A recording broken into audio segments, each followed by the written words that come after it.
Hi అండి, welcome to miss అమ్మ world. అప్పు వడ్డీ. పాపన్న ఉండే గ్రామంలో ఒక కిరాణా కొట్టు పెట్టాలని పక్క గ్రామంలో ఉండే గోవిందుడు అనే యువకుడు కొంత డబ్బు పోగు చేశాడు. వాడికి ఇంకా ఒక 100 రూపాయలు కావాల్సి వచ్చింది. తన సొంత గ్రామంలో వాడికి ఆ డబ్బు పుట్టలేదు. అప్పుడు వాడి స్నేహితుడు ఒకడు, ఎందుకు శ్రమ పడతావు, నువ్వు కొట్టు పెట్టదలసిన గ్రామంలోనే పరోపకారి పాపన్నున్నాడు, ఆయన దగ్గర డబ్బుంటుంది, ఎందుకంటే ఈ మధ్యనే ఆయనకెవరో సన్మానం చేశారు, ఆయన డబ్బు అడిగితే లేదనడు, తిరిగి ఇవ్వకపోయినా విచారించే మనిషి కాడు అని సలహా ఇచ్చాడు. గోవిందుడికి ఈ సలహా దివ్యంగా తోచింది. వాడు పాపన్న వద్దకు వచ్చి తన డబ్బు చిక్కు గురించి చెప్పుకొని 100 రూపాయలు అడిగాడు. దానంగా కావాలా, అప్పుగా కావాలా అని పాపన్న అడిగాడు. పాపన్న ఇలా అడగడం చూసి గోవిందుడు నిర్ఘాంతపోయాడు. జరిగిందేంటంటే, ఇటీవలనే పాపన్న తన గురువుని కలుసుకోవటం జరిగింది.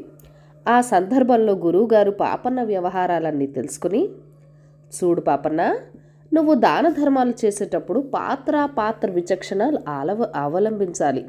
అసహాయులకు ధర్మం చేయవచ్చు, నిస్సహాయులు కాని వారికి డబ్బు అప్పు ఇవ్వడం కూడా సహాయమే. ఆ అప్పు తిరిగి పుచ్చుకోకపోతే సొమ్ము తిన్నవాడి పాపంలో ఇచ్చినవాడు భాగస్థుడవుతాడు అని బోధ చేశాడు. ఆ బోధ మనసులో పెట్టుకుని పాపన్న ఈ విధంగా అడిగాడు. గోవిందుడు అభిమానంతో, దానం పట్టే కర్మం నాకేం పట్టిందండి, అప్పుగానే ఇవ్వండి, 3 నెలల్లో మీ బాకీ అంతా సర్దేస్తాను, వడ్డీ ఎంత అడుగుతారో అడగండి అన్నాడు. 3 నెలల భాగ్యానికి వడ్డీ దేనికి, అసలిస్తే చాలు అన్నాడు పాపన్న.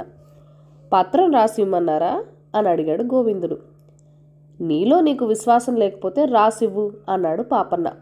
నా విశ్వాసం మీరే చూస్తారుగా అని గోవిందుడు 100 రూపాయలు పుచ్చుకొని వెళ్ళిపోయాడు. తాను గోవిందుడికి 100 రూపాయలు అప్పించిన సంగతి పాపన్న గుర్తుగా రాసుకున్నాడు. గోవిందుడు పెట్టిన గడువు 3 నెలలు గడిచాయి. ఈ లోపుగా పాపన్న ఎంతో మందికి దాన ధర్మాలు చేసేవాడు అని తెలుసుకుని, నా దగ్గర గొప్ప వ్యవహారవర్తలా మాట్లాడాలని చూశాడు కానీ ఆ మనిషి నా బాకీ మాటే మరి ఎత్తడు అనుకుని తృప్తి పడ్డాడు. పాపన్న 1 సంవత్సరం వల్ల ఆగి గోవిందుడు వద్దకు వెళ్ళి, ఏమోయ్, నా దగ్గర ఏడాది క్రితం 100 రూపాయలు అప్పు తీసుకున్నావు, 3 నెలల్లో చెల్లు వేస్తానన్నావు, ఇంతవరకు చెల్లించనే లేదు, నీ వ్యాపారం బాగా సాగుతున్నదా అని అడిగాడు. వ్యాపారం బాగానే జరుగుతుంది కానివ్వండి, డబ్బు పొరలించవలసి రావటంతో మీ బాకీ తీర్చలేకపోయాను, వీరు చూసుకొని ఇస్తాలండి అన్నాడు గోవిందుడు. ఇవ్వకపోతే చెప్పేయ్, దానం చేశాననుకుంటాను అన్నాడు పాపన్న. 4 బేరగాళ్ళు దుకాణంలో ఉన్న సమయంలో ఇంత మాట పడలేక గోవిందుడు, చచా, దానం దేనికండి, అప్పు అన్న తర్వాత అప్పే, ఇచ్చేస్తాను అని పాపన్నను అవతలకి తీసుకుపోయి రహస్యంగా, చూడండి పాపన్న గారు, బాకీ అంతా ఒక్కసారిగా ఇవ్వటం నాకు కష్టంగానే ఉంది, నెలకు 15 రూపాయలు చొప్పున చెల్లి వేస్తాను, ఏమంటారు అని అడిగాడు. పాపన్న సరే అన్నాడు. గోవిందుడు పాపన్నకి 10 రూపాయలు ఇచ్చి పంపేశాడు. అది మొదలు వాడు పాపనకు నెల 15 రూపాయలు చొప్పున ఇస్తూ వచ్చాడు. తీర్చాల్సిన అవసరం లేదనుకున్న అప్పు వాయిదాల మీదనే అయినా తీర్చవలసి వచ్చేసరికి గోవిందుడికి పాపన్న పైన ఏదో కసి పుట్టుకొచ్చింది. అందుచేత వాడు పాపన్న పైన దుష్ప్రచారం ప్రారంభించాడు. పాపన్న నెల వచ్చి 15 రూపాయలు పుచ్చుకుంటున్నప్పుడల్లా దుకాణం మీద ఎవరో ఉండేవాళ్ళు. వాళ్లతో గోవిందుడు, ఈ పెద్ద మనిషి చూడండి, అపరదానకర్ణుడని అంతా చెప్పుకుంటారు, తప్పనిసరి అయి ఈయన గారి దగ్గర ఒక 100 రూపాయలు అప్పు చేశాను, అందుకుగాను నెలకు 10 రూపాయలు వడ్డీ గుబాలు మెలేసి తీసుకుంటున్నాడు, చచ్చినట్లు ఇచ్చుకుంటున్నాను, ఏమిటి చేయటం అంటూ వచ్చాడు. ఈ దుష్ప్రచారం అంతా విని ఆశ్చర్యపడ్డారు. పాపన్న పైన అభిమానం గల వాళ్ళు బాధపడ్డారు కూడా. ఇలాంటి అభిమానుల్లో రామయ్య శ్రేష్ఠి అనే ఆయన ఒకడు. ఆయనతో కూడా గోవిందుడు పాపన్న గురించి అందరితోనూ అన్నట్టే అన్నాడు. అది విని రామయ్య శ్రేష్ఠి మండిపడి గోవిందుని గట్టిగా చివాట్లు వేశాడు. పాపన్న గారికి వల్లమాలిన వడ్డీ చెల్లించలేక నేను ఎలా సతమతమవుతున్నానో మీకు తెలీదు శ్రేష్ఠి గారు, ఈ బాకీ రద్దయితే గాని నాకు నిద్రాహారాలుండవు, నా భార్య చేతి నగలు అమ్మి పాపన్న గారి నుంచి రుణ విముక్తి పొందుదామనుకుంటున్నాను, కాస్త వాటిని మంచి ధరకు అమ్మిపెట్టి పుణ్యం కట్టుకోండి అంటూ గోవిందుడు తన భార్య చేతి నగలు తెచ్చి రామయ్య శ్రేష్ఠికి ఇచ్చాడు. అసలు సంగతి ఏంటంటే, గోవిందుడు వ్యాపారం 3 పువ్వులు 6 కాయలుగా ఉంది. పెట్టుబడి హెచ్చిస్తే లాభాలు ఇంకా హెచ్చే సూచనలు కనబడుతున్నాయి. అందుచేత వాడు తన భార్య నగలు ఎలాగో అమ్మదలిచాడు. రామయ్య శ్రేష్ఠి గారికి చేతిలో పెట్టి పాపన్న బాకీ కోసం అమ్ముతున్నట్టు చెబితే ఆయనకు తన మాటల్లో విశ్వాసం కుదురుతుందన్న నమ్మకంతో ఈ పని చేశాడు. రామేశ్రేష్ఠికి గోవిందుడి మాటల్లో కొంత నమ్మకం కుదరకనే కుదిరింది. అంత మాత్రాన ఆయనకు పాపన్న యందు గురి పూర్తిగా నశించక పాపన్న వద్దకు వెళ్ళి గోవిందుడి బాకీ గురించి అడిగాడు. 3 నెలల్లో తీరుస్తానని గోవిందుడు నా దగ్గర 100 రూపాయలు పుచ్చుకున్నాడు. ఏడాది పాటు ఒక్క రూపాయి కూడా చెల్లించి వేయలేదు. ఆ తర్వాత నేను వెళ్ళి బాకీ తీరుస్తావా, ధర్మం కింద ఉంచుకోమంటావా అని అడిగితే నెలకు 10 రూపాయలు చొప్పున చెల్లి వేస్తానని 9 మాసాల్లో 90 రూపాయలు చెల్లి వేశాడు. ఇంకొక 10 రూపాయలు ఇస్తే నా బాకీ తీరిపోతుంది, వడ్డీ ప్రసక్తే లేదు అని అన్నాడు పాపన్న. గోవిందుడు యుక్తిగా అబద్ధమాడి తనను మోసగించినందుకు రామేశ్రేష్ఠికి చాలా కోపం వచ్చింది. ఆయన పాపన్నతో, పాపన్న గారు, రేపు ఉదయం సరిగ్గా 10 కొట్టేసరికి గోవిందుడు దుకాణానికి తప్పక రావాలి. వాడు మీ బాకీ శాంతం తీర్చేస్తాడు అన్నాడు. రామేశ్రేష్ఠి ఇలా ఎందుకన్నాడో పాపన్నకు అర్థం కాలేదు. కానీ ఆయన మీద గౌరవం కొద్దీ అలాగే వస్తానన్నాడు.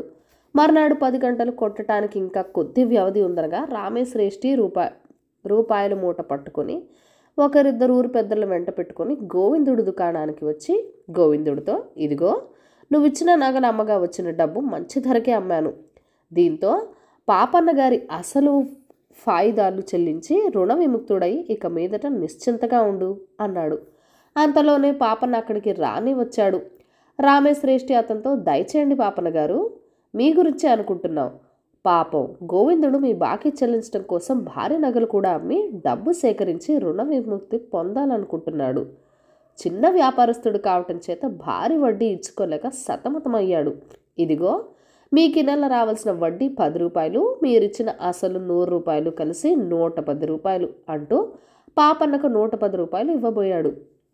పాపన్న ఆశ్చర్యపడిపోతూ, అదేమిటి శ్రేష్ఠి గారు, గోవిందుడు నా దగ్గర తీసుకున్నది 100 రూపాయలే, అంతా ఒక్కసారిగా ఇచ్చుకోలేనని నెలకు 10 రూపాయల చొప్పున 9 మాసాలు ఇస్తూ వస్తున్నాడు.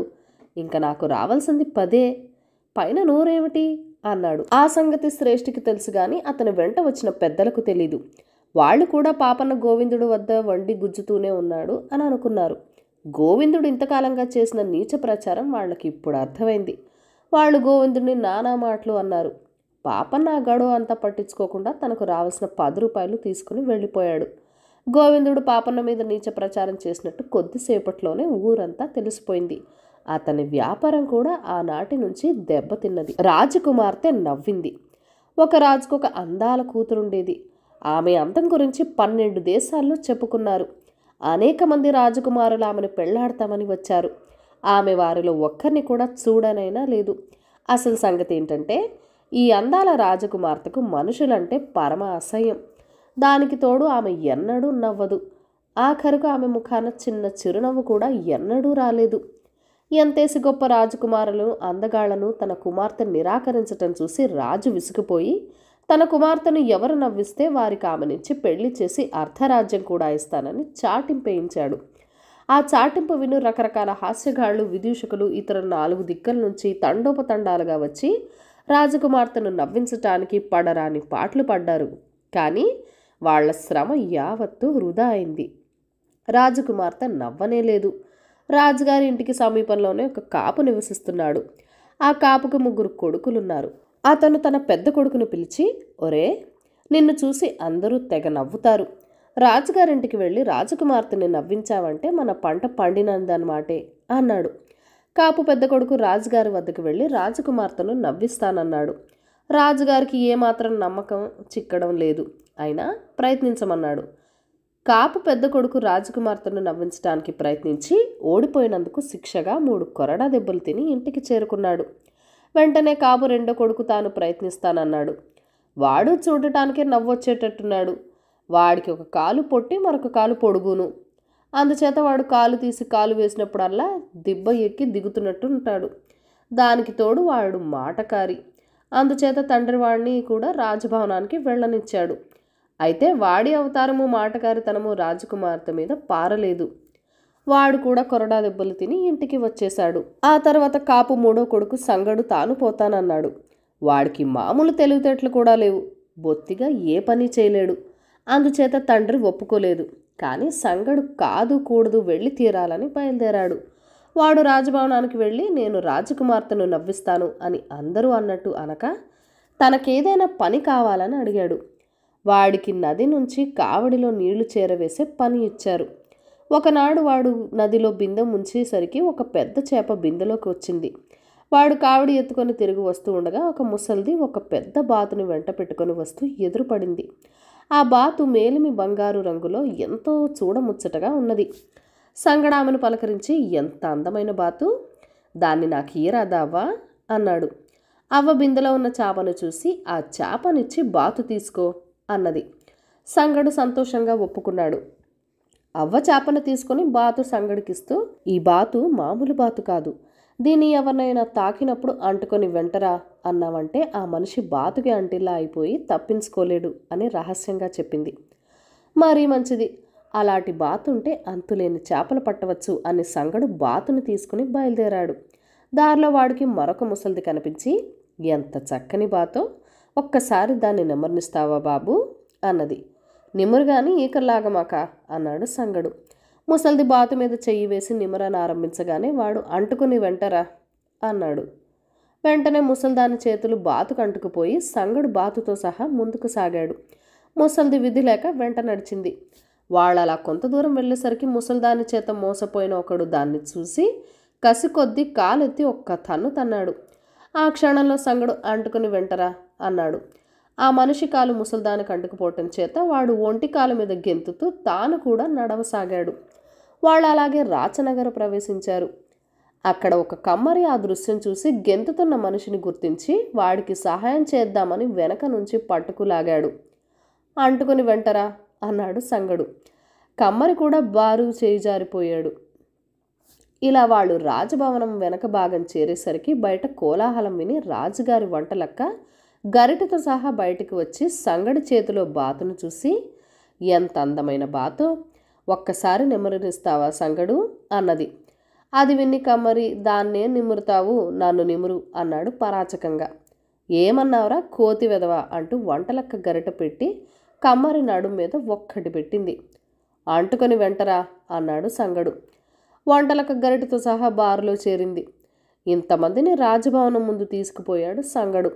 అక్కడ గుండ్రంగా నడిపించసాగాడు. రాజుగారి కుక్కలు ఈ వింత దృశ్యాన్ని చూసి మొరిగాయి. జనం పోగై కలకలం చేయసాగారు. రాజుగారు, రాజకుమార్తె, దాసీలు మేడ మీద కిటికీల వద్దకు వచ్చి బయటికి చూశారు. రాజకుమార్తెకి కింద దృశ్యం చూసి విరగబడి నవ్వసాగింది. ఆమె పడిపోకుండా రాజుగారు పట్టుకోవలసి వచ్చింది. రాజకుమార్తె ఇంతకాలానికి నవ్వటం వేలాది జనం చూశారు. రాజుగారు ఆమెను సంగడికిచ్చి పెళ్లి చేసి అర్ధరాజ్యం కూడా ఇచ్చేశారు. కథ కంచికి మనమింటికి. ఈ కథలను లైక్ చేయండి, షేర్ చేయండి. మన ఛానల్ని ఫస్ట్ టైం చూస్తున్నట్లయితే కనుక సబ్స్క్రైబ్ చేసుకుని ప్లీజ్ మీ సపోర్ట్ ఇవ్వండి. మీ అమూల్యమైన ఫీడ్బ్యాక్ అండ్ సజెషన్స్ నాతో కామెంట్ సెక్షన్లో కూడా షేర్ చేసేయండి. Thank you for watching. Bye bye.